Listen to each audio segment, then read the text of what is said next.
Friends, మీకు ఈరోజు చూపించబోయేది మన అనంతపూర్ దగ్గరలోని ఒక ల్యాండ్ అండి. ఇది ఎకరా వచ్చి కేవలం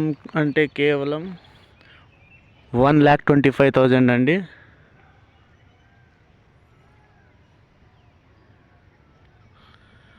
చూడండి, అంత పచ్చదనంతో ఉంది.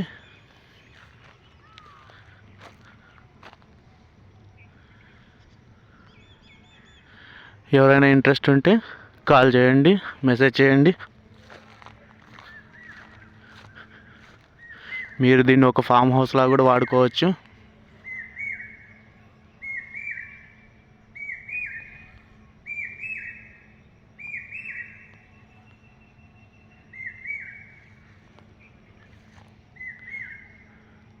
ఇక్కడ ఒకప్పుడు స్కూల్స్ ఉండేటివి, అందుకని ఆ స్కూల్ బిల్డింగ్లు అండి అవి.